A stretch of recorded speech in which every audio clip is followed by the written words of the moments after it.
اس وقت ملک کے چاروں صوبے سیلاب کی لپیٹ میں ہیں اور چاروں صوبے سیلاب کی آفت سے دوچار ہیں۔ ایسے موقع پر ہمارا قومی، ملی اور دینی، اخلاقی اور اسلامی فریضہ کیا ہے، اس حوالے سے چند باتیں بیان کرنی ہیں۔ سب سے پہلے یہ کہ ہمارا دینی اور اسلامی سب سے پہلا فریضہ ہے کہ ہم اپنے ان آفت زدہ مسلمان بھائیوں کے لیے اور ان باشندگان پاکستان کے لیے دعا کریں کہ اللہ رب العزت جل شانہ انہیں اس آفت سے جلدی نجات عطا فرمائے، اور دوسرا جو ان کا نقصان ہوا ہے اللہ رب العزت ان کے لیے اس نقصان کی تلافی کے غیبی اسباب پیدا فرمائے۔ مشکوٰۃ المصابیح میں حدیث ہے، رسول اللہ صلی اللہ علیہ وآلہ وسلم نے فرمایا، ان الدعاء ينفع مما نزل ومما لم ينزل۔ دعا فائدہ دیتی ہے جو آفت اور مصیبت نازل ہو چکی ہے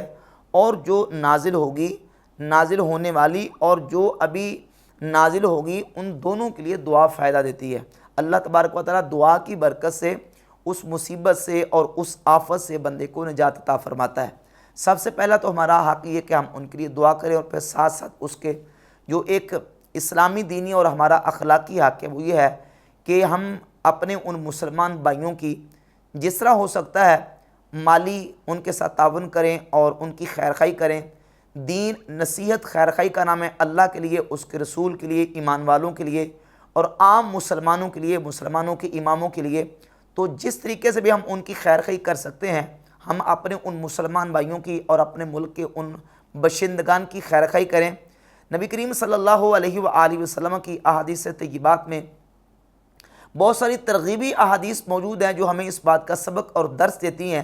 کہ مصیبت زدہ مسلمان کی خیرخواہی کرنا اور اس کے ساتھ بلائی کرنا اور اس کی مدد کرنا، اس کا بہت زیادہ اجر و ثواب ہے۔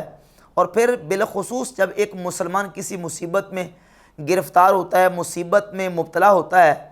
تو ظاہر ہے کہ مسلمان اور مومنین ان تمام کی مثال ایک جسد واحد کی مثال ہے۔ صحیح مسلم میں حدیث ہے کہ رسول اللہ صلی اللہ علیہ وآلہ وسلم نے فرمایا، مثل المؤمنین فی توادہم وتراحمہم وتعاطفہم،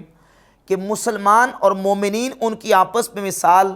ان کی آپس میں محبت، ان کا آپس میں ہمدردی اور ان کی آپس میں الفت، ان کی مثال ایسے ہے جیسے ایک جسم کی مثال ہے کہ جب جسم کے ایک عضو کو، ایک حصے کو تکلیف ہوتی ہے تو سارا جسم بے قرار ہوتا ہے، پھر جسم کو بیدار بھی رہنا پڑتا ہے، نیند بھی برداشت کرنی پڑتی ہے، اور پھر باقی سارے کے سارے جسم کو ایک عضو کی وجہ سے بخار بھی برداشت کرنا پڑتا ہے۔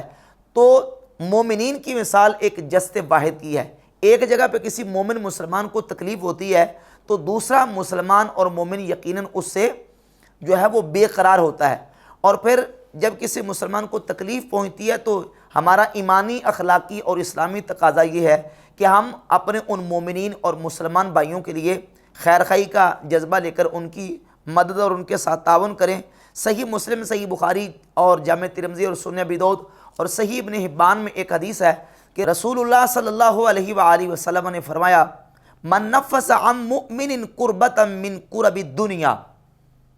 نفس اللہ عنہ کربۃ من کرب یوم القیامہ، جس نے دنیا کی کسی مصیبت کو کسی مومن مسلمان سے دور کیا، کسی آفت کو دور کیا، اللہ رب العزت جل شانہ اس کے بدلے اس بندہ مومن کو قیامت کے دن اس سے مصیبت اور آفت کو دور فرمائے گا۔ اور فرمایا، وَمَن يَسَّرَ عَلَى مُعْسِرٍ یسر اللہ علیہ فی الدنیا، جس نے کسی تنگ دست کے لیے دنیا میں آسانی پیدا کی، اللہ تبارک و تعالیٰ اس بندے مومن کے لیے قیامت کے دن آسانی پیدا فرمائے گا۔ اور اسی حدیث کے اگلے الفاظ صحیح ابن حبان میں یہ ہیں، واللہ فی عون العبد ما کان العبد فی عون اخیہ، جب تک بندہ مومن اپنے مسلمان بھائی کی مدد کرتا رہتا ہے تو اللہ رب العزت اس کے صلے میں اس مومن مسلمان کی مدد فرماتا ہے۔ تو اب کسی بھی موقع پر کوئی مسلمان مصیبت اور کسی آفت میں مبتلا ہے تو اس کی مدد کرنے سے اس کا صلہ یہ ملتا ہے کہ اللہ تبارک و تعالیٰ ایک تو اس آفت اور مصیبت سے اس مدد کرنے والے کی حفاظت فرماتا ہے، اور دوسرا اللہ رب العزت اس کو یہ اجر اور صلہ عطا فرماتا ہے کہ آخرت اور قیامت کی جو مصیبتیں اور آفتیں ہیں اللہ تبارک و تعالیٰ اس مومن مسلمان سے دور فرماتا ہے۔ اور ایک اور حدیث ہے مسند ابی یعلا میں کہ جو کسی مسلمان مومن کی مدد کرتا ہے، اس کے گھر جا کے، اس کے پاس جا کے، حدیث کے الفاظ ہیں کہ من مشا الی حاجت اخیہ المسلم، جو کسی مسلمان بھائی کے پاس گیا چل کے اس کی حاجت کو پورا کرنے کے لیے، کتب اللہ لہ بکل خطوۃ یخطوها حسنہ، اللہ رب العزت اس کے ہر قدم کے بدلے اس کو ایک نیکی عطا فرماتا ہے، الی ان یرجع من حیث فارقہ، حتیٰ کہ وہ واپس اس جگہ پہ آ جائے جہاں سے وہ نیکی کرنے کے ارادے سے اور اپنے مسلمان بھائی کی خیر خواہی کرنے کے ارادے سے نکلا تھا۔ فَإِن قُضِيَتْ حَاجَتُهُ، اور اگر اس مسلمان کی حاجت پوری ہوگی جس کی حاجت پوری کرنے کے لیے گیا تھا، تو خرج من ذنوبہ کیوم ولدتہ امہ، تو وہ مدد کرنے والا جب واپس لوٹے گا تو وہ اس حال میں ہوگا جیسے آج ہی اس کو اس کی ماں نے جنا ہو، یعنی گناہوں سے وہ اس طرح پاک ہو گیا ہوگا۔ وَإِنْ هَلَكَ فِيمَا بَيْنَ ذَلِكَ دَخَلَ الْجَنَّةَ بِغَيْرِ حساب، اور اسی حالت میں اگر وہ مسلمان بھائی کی مدد کرنے کے لیے گیا ہوا، رستے میں فوت ہو گیا، تو فرمایا کہ وہ بغیر حساب کے جنت میں داخل ہوگا۔ نبی پاک صلی اللہ تعالیٰ علیہ وآلہ وسلم نے یہ فضائل بیان کیے ہیں کسی مسلمان بھائی کی مدد کرنے کے۔ اور ایک اور حدیث میں ہے کہ نبی پاک صلی اللہ علیہ وآلہ وسلم نے فرمایا، المعجم الاوسط میں حدیث ہے، من اطعم اخاہ خبزا حتی یشبعہ، جس نے کسی مسلمان بھائی کو کھانا دیا، اس کو روٹی دی، حتیٰ کہ اس کو سیر کر دیا کھانا کھلا کے، وَسَقَاهُ حَتَّى يَرْوِيَهُ، اور اس کو پانی پلایا حتیٰ کہ وہ پانی سے سیراب ہو گیا، اور بَعَدَهُ اللَّهُ مِنَ النَّارِ سَبْعَ خَنَادِقَ، تو اللہ رب العزت اس کھانا کھلانے والے اور اس پانی پلانے والے کے درمیان اور جہنم کے درمیان خندق فرما دے گا، اس کے درمیان، اور اس کو جہنم سے اتنا دور کر دے گا، اس کے درمیان 7 خندقیں ہوں گی، اور دوسری حدیث میں یہ ہے کہ ہر خندق کے درمیان 500 سال کی مسافت جو ہے وہ اتنا طویل اور اتنا جو ہے وہ لمبی اس کے درمیان مسافت ہوگی۔ جو بندہ کسی مسلمان مومن کو کھانا کھلاتا ہے اور پانی پلاتا ہے، اللہ تبارک و تعالیٰ اس کو یہ اجر اور ثواب عطا فرمائے گا۔ اور ایک اور حدیث ہے الترغیب و ترہیب کی، حدیث نمبر 377 377، کہ نبی پاک صلی اللہ علیہ وآلہ وسلم نے فرمایا، من اطعم اخاہ لقمۃ حلوۃ، جس نے کسی مسلمان بھائی کو ایک میٹھا لقمہ کھلایا، لم یذق مرارۃ یوم القیامہ، اب یہ بندہ جب قیامت کے دن آئے گا تو یہ قیامت کے دن کڑواہٹ نہیں چکھے گا، یعنی یہ بندہ جہنم کا جو کڑوا، جو عذاب کے طور پر چیزیں جہنمی کو کھلائی جائیں گی، اللہ رب العزت اس بندہ مومن کو جس نے کسی مسلمان کو دنیا میں کھانا کھلایا اور میٹھا کھلایا تھا، اللہ تبارک و تعالیٰ اس کو جہنم کے اس عذاب سے محفوظ فرمائے گا۔ اور اسی طرح ایک اور حدیث ہے الترغیب و ترہیب میں 372 نمبر حدیث ہے کہ نبی پاک صلی اللہ علیہ وآلہ وسلم نے فرمایا، من اطعم مؤمنا جائعا اطعمہ اللہ من ثمار الجنہ،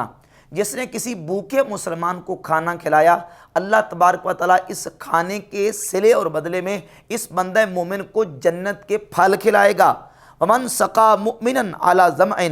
سقاہ اللہ من الرحیق المختوم، جس نے دنیا میں کسی مسلمان کو پانی پلایا، اللہ رب العزت اس کے صلے اور بدلے میں اس بندہ مومن کو قیامت کے دن سر بمہر شراب طہورہ پلائے گا۔ ومن کسا مؤمنا عاریا، اور جس نے کسی ننگے کو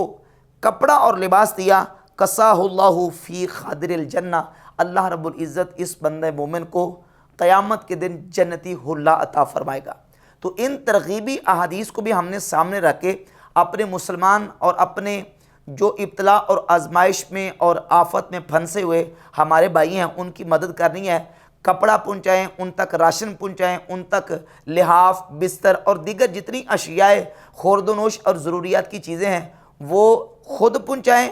ایک ایک قدم کے بدلے میں اللہ رب العزت ایک ایک نیکی عطا فرمائے گا۔ اگر خود نہیں جا سکتے تو جو معتمد علیہ جو تنظیمیں اور تحریکات ہیں، بالخصوص ہمارے اہل سنت و جماعت کی دعوت اسلامی، وہ بھی ان رفائی کاموں میں اور بالخصوص سلاب زدگان کے لیے وہ یہ سارا سامان جو ہے وہ پہنچا رہے ہیں ان تک، اور ان کے جتنے کیمپ وغیرہ لگے ہیں ان تک یہ سامان پہنچائے۔